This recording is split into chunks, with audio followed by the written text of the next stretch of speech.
So, my name is Nikita. I live in San Francisco, and I'm going to tell you about our product called MemSQL. We are an infrastructure company, but I would do my best to keep this entertaining by, for once, showing you something that you cannot just go and download at the website, but that's already in production with some of the very big customers. For that, I'm going to show you a demo, and then talk about the product a little bit. So we build MemSQL. We're a bunch of database engineers, and MemSQL is a distributed memory optimized database. It's a fairly young company. Most of us are coming out of Facebook and Microsoft SQL Server. So we assembled a classical startup that sits in a lofty building in San Francisco and pushes code every day. The startup was funded by major investors, including some of the New York IA Ventures. And our vision is MemSQL provides speed at scale. So if you've ever built a big data solution, you know that there is a lot of data movement going on. There is a lot of products that enable your big data and enable to gain insights into your big data, but they are not always fast. What we provide is pretty much, instant insights into what's going on with your big data.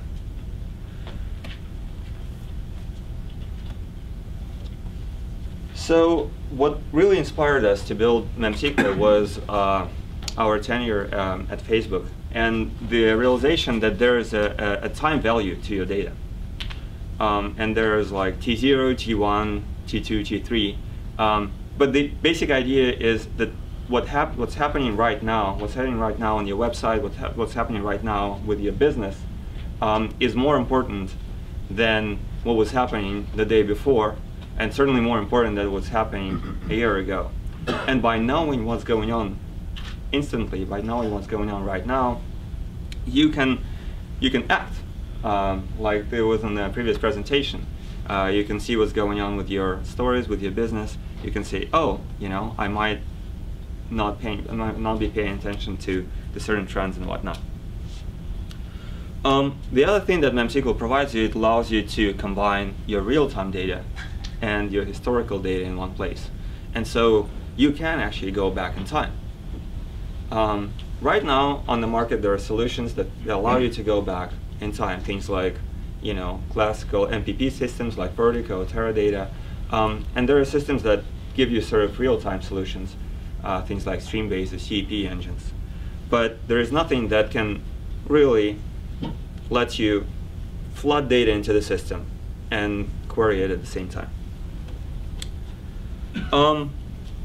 And so what MemSQL really enables is real-time analytics. Doesn't matter how much data you're dealing with.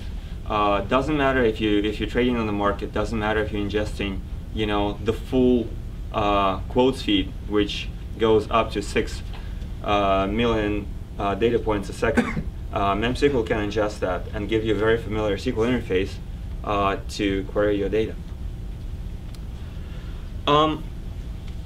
Another question that we get all the time is why did we architect it around memory? 2 years ago, we noticed one trend. We noticed that most of the data that Facebook serves actually resides in memory. And Facebook at the time paid the premium, Facebook bought a lot of GRAM, but 25% of everything that loads on Facebook.com actually sits in memory. And that is replicated 5 times across 5 data centers of Facebook. Well, that's information of 2 years ago. Facebook probably has more data centers by now. In 2 years, the price of memory dropped even further, and $3,000 if you go on Amazon.com buys you a terabyte of RAM. Terabyte is a lot of memory. On top of it, we can take this memory and throw it into a bunch of commodity boxes, including running an Amazon EC2, and leverage all these cores that are sitting on those boxes to crunch this data that sits in memory and make your decisions more efficiently. There's a bunch of technology innovation, and it goes really, really deep, and let's talk about it when maybe after the presentations. Feel free to ask me questions after I finish. But I would like to show you something, and what I'm going to show you is this little visualization that I put together over the weekend. What you see here is, for those of you who are engineers, for those of you who are technical, you see a terminal window that gives you a window into MemSQL, which is running on 32 machines, which right before this presentation, I spun up on Amazon EC2. And what you see, this tiny black boxes, this is really the visualization of CPU utilization on every computer. It's broken down by core. So if I go in and run a simple query, you will see the cores light up. So let's see, what do we have here? Show databases. All right, I see a bunch of databases here, including database test. That's the database I put together for the purpose of this demo. And so I can use this test and then do something like show tables. We see a bunch of tables there, and I can tell you up front that the interesting table is data stream. And this is the table that I started to push data in when we started this, this conference. So why don't we compute how many records we have in data stream? So CPU is lit up, and then we see that we have about 500 million records in that table. So now I'm going to click this button, start workload, and I'm going to start pushing this data, pushing more data into that table. And you see how CPUs actually react, and you see them kind of dancing. I think it's pretty cool. Especially being a systems engineer, I put this web UI demo over the weekend. I was really proud of myself. Now, while we're pushing this data, so when I'm talking about real-time analytics, while we're pushing this data, I'm going to run a few more queries, right? And for once, I'm going to run the exact same query once again. So I'm just selecting count star.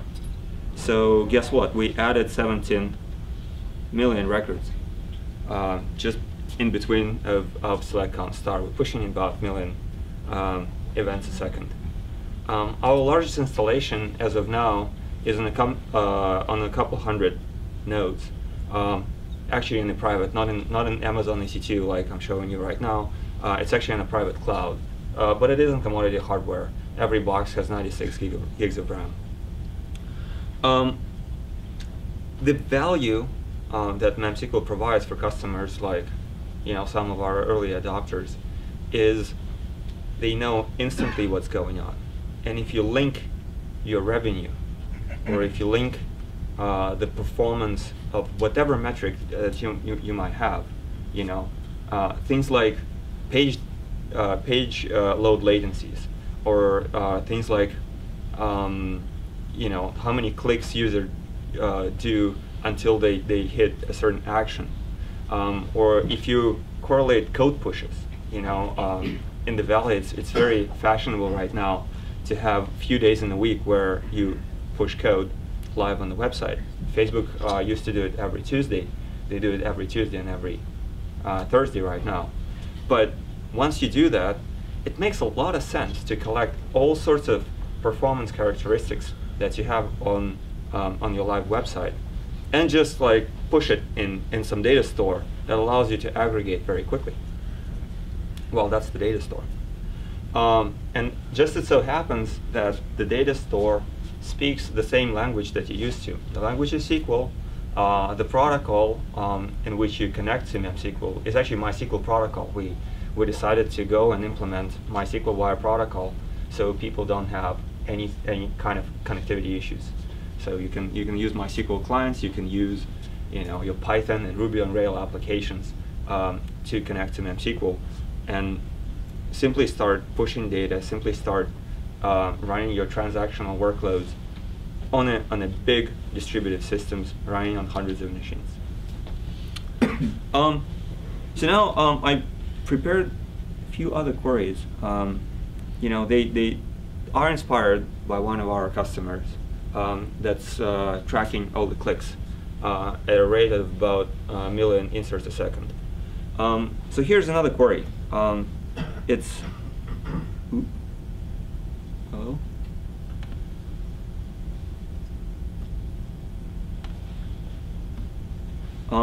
The query is much more complex, and it shows that the system is not, a typical key value NoSQL solutions of which you've heard a lot recently, but it supports complex joins, complex expressions, etc. And I'm going to run this query, and you can see that it actually executed much faster than the select count star. So why did that happen? Well, people who are familiar with databases know that databases have indexes, and that's what MemSQL also has. So in a traditional relational system, you can define a bunch of indexes, and MemSQL takes full advantage of it. But if you think a little further, you realize that when you start leveraging indexes on a distributed system, this is something that has not been done before. For example, Hadoop Hive system, doesn't have really indexes, and every query really scans through the whole system. Here you can do things much more efficiently by creating columns, creating records, and leveraging indexes to do things. And then the big kahuna query that I'm going to show you right now, there's nothing really special about this query. It's just huge. Oh God, Mac changed the way I scroll, so I'm still suffering.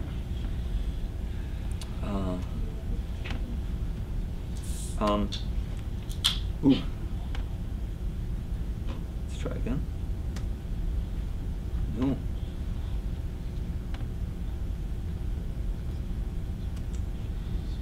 No, this query does not want to work. Okay. I'll pick another one.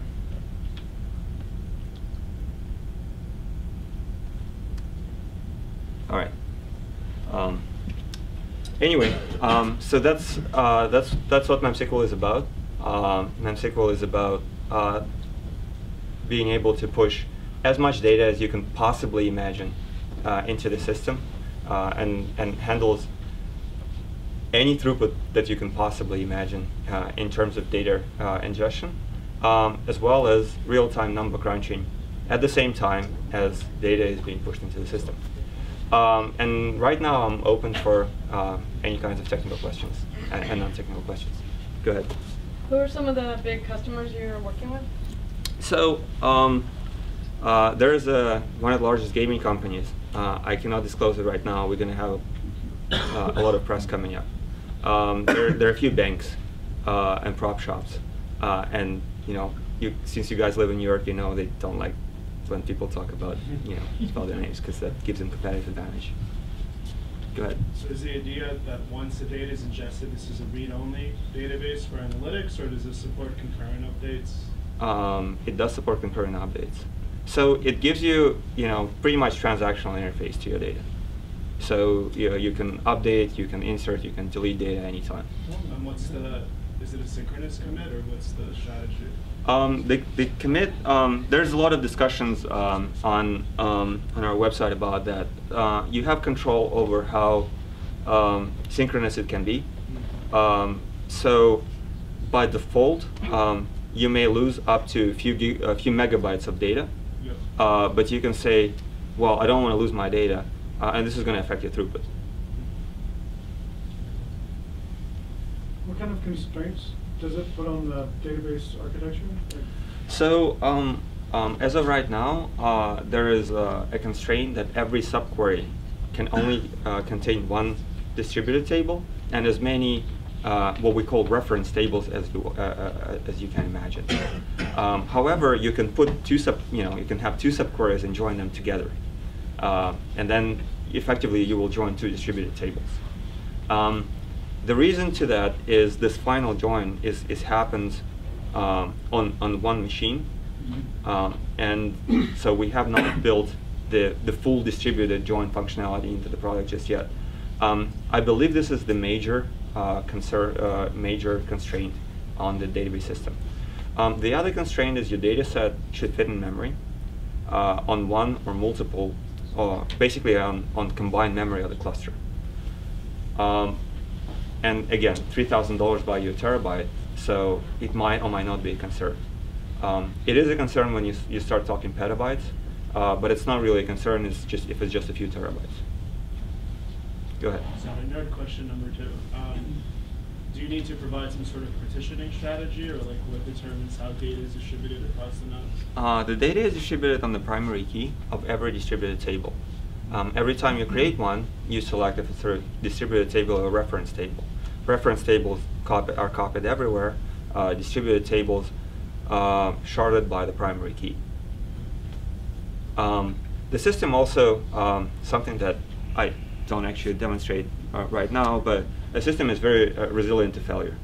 You can go and like shoot a few nodes, and the system will survive, and you're not gonna lose your data.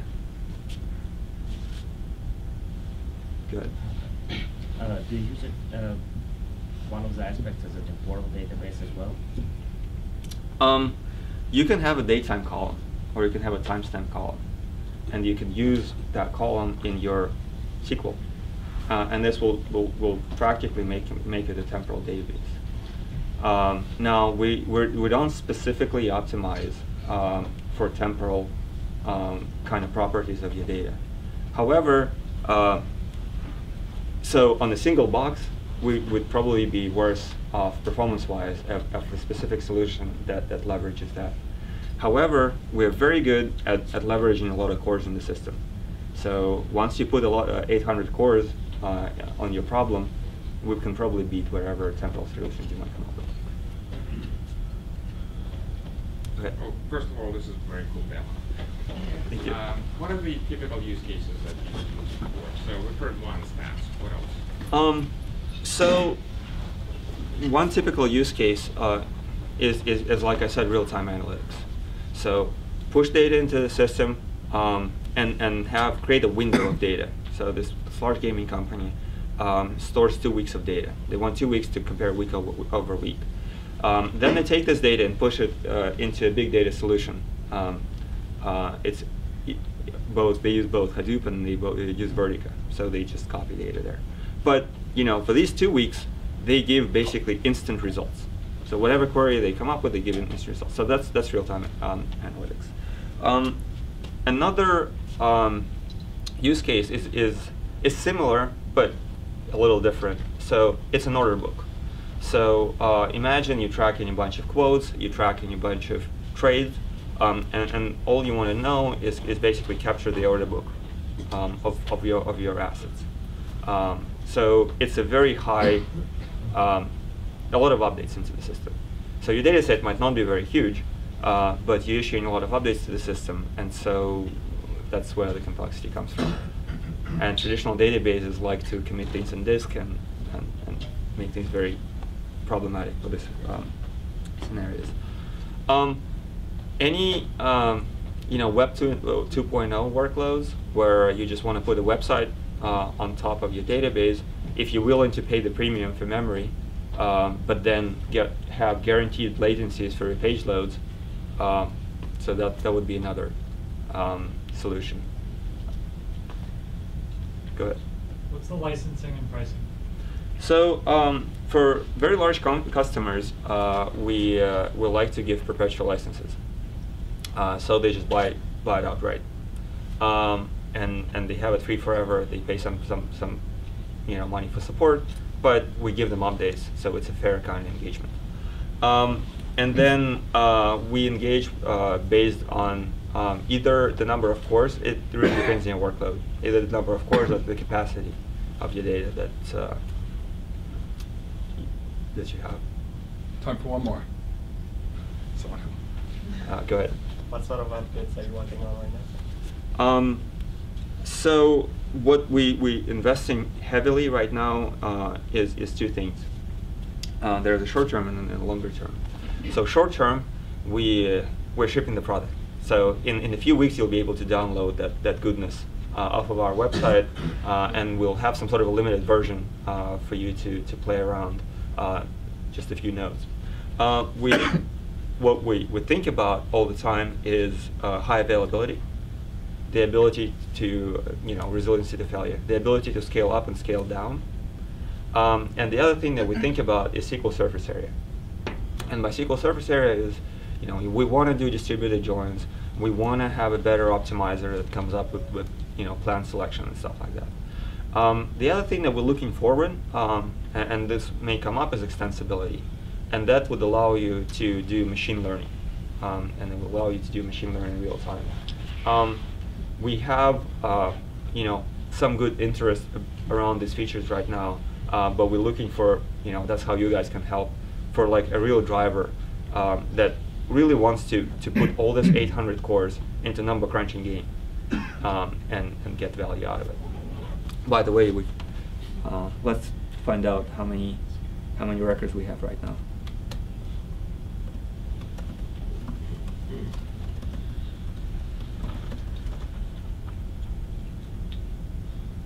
Okay, we almost hit 1 billion records.